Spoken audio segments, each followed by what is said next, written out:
Hello everyone. Firstly, I would like to say thank you for the comments for my recent videos. English has been my first language. However, I've never really excelled in it. So I'm trying to put in more effort to actually improve on my English. Although right now I'm in Japan. Uh, so I hope that everyone will be able to bear with me. And for now, there's text a lot to follow along with. So I would like to get back to the point where what I wish I knew before coming to Japan and learning Japanese. So previously I stopped at the recommendations, and today I would like to wrap up this point. So well, actually currently it's Golden Week. So as you can see, since last Thursday, well, Friday was a working day, but the last 3 days was actually a holiday. So what is Golden Week? Honestly, I have no idea. However, according to Google, Golden Week is a collection of 4 national holidays within 7 days. So as you can see, last Thursday and this week's Monday, Tuesday, and currently today is May the 5th. So these 4 days have been a holiday, and tomorrow I will be getting back to work. So some people they will use their paid leave to have an extended holiday, for example, on Friday. So you will have like almost 7 to 8 days of leave. But for me, this year and last year, there's not much point. And personally, I'm actually looking forward to returning to work. I do want to make videos, but I'm extremely lazy. Okay, so alright, so getting back to the point of what you should not do when learning Japanese. Oh right, before I forget, actually I was a little hesitant on creating this point because it's actually very contradictory even for myself. So I put this question mark over here. So you should not watch anime because you can actually learn to a certain extent depending on what you watch. However, you shouldn't just focus on anime because the genre and theme is kind of fixed. I might be biased, but YouTubers on the other hand are live because their content is fluid and dependent on a day-to-day basis. So they don't really have a fixed theme or genre. And I feel that they are more relatable and perhaps easier to learn from. However, recently there are some slice of life anime which do try and incorporate real life. So I can suggest you watch them.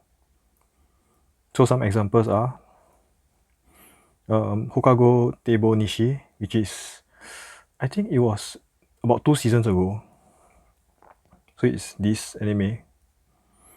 And personally, I don't fish, but it was quite interesting. Yurukian or Laid Back Camp. I don't think there's a need for introduction. It's quite popular / famous. So it's about girls camping around Japan. And last but not least, Super Cup, which is from this season. So I'm still at episode 3, but slice of life is always good. So it's about this girl who's driving a bike or scooter, I don't know. But yeah, I think these are, you can actually watch them. However, actually, just scratch all of that. Just do whatever as long as you feel that you're improving.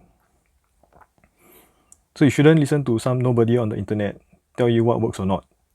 Something might work for me, but not for you, and vice versa. A good way to gauge would probably be when you can watch Japanese news or videos and understand most of the content. So VTubers are actually in the grey area. If they are playing Minecraft and went into the netherworld, it doesn't mean that because you understand that they went there, it shows that you know Japanese.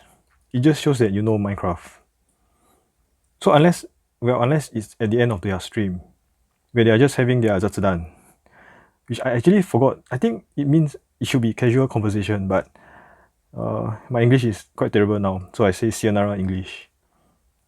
I actually use JapanLife at work, and my boss and my colleagues are actually fine with it. Like ariga thanks and what's that? Sorimasen.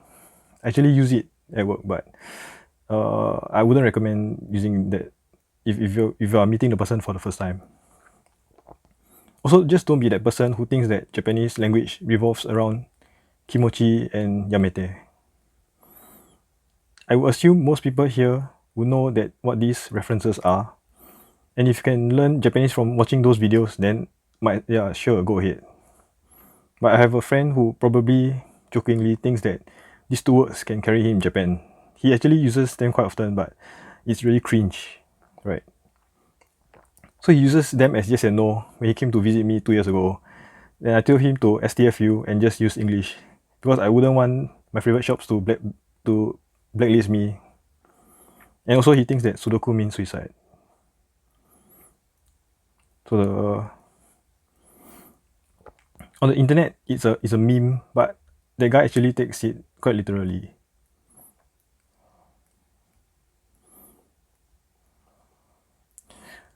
Alright, so just wrapping up. Yeah, today is quite short.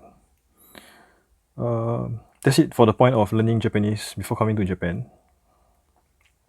In summary, from the last video, so do whatever it takes to learn Japanese. Attend classes, well, if possible, like if you have the budget for it. Then use online apps. I actually forgot to mention an app / website previously. Some of you might know this. It's called Wanikani, which is a alligator and a crab. So this is the mascot. So there's a lot of written testimonials on the website, and my cousin who introduced me to the app vouched for its legitimacy. However, I didn't really use much of it, so I can't really say much. They do offer a yearly subscription, and I believe a lifetime fee for every year around Christmas. And the first 3 levels are actually free, so I guess you can just try it out. I think there's a total of 60 levels. I think there's 60 levels there. But yeah, the first 3 levels are free, so might as well try it out. Also, watch videos, preferably the news. Or you can use NHK News, which is free, and it has like furigana, and they actually read out the passage, so it helps a lot. Personally, I dislike NHK because of their TV license subscription, which is why I don't own a TV, because I refuse to pay for the TV license. So I'm actually using streaming sites like Abema TV, but maybe more of that in the future. But since they offer a free service, no one would actually say no to that. And finally, do an internship or get a working holiday visa to find out whether you really want to live in Japan or not. Because I've actually heard about cases where people, they feel that they would like to live in Japan, but after coming here, within like a month or 2 or maybe even a year, they actually find out that they prefer their home country more, so they return. So I highly suggest that you actually try it out first before just jumping straight into it and moving to Japan. Because if by doing an internship, it's a short term. It's short term, so if you regret, you can actually still go back. But if you actually migrate over here, then you don't really have a choice. So yeah, that's it for today. I'm still working on the other 2, and probably more content in future. Just need to gather my thoughts for now. So as always, thanks for watching, and I will still try and improve my English, which is my first language. And yeah, that's it for now. Thank you.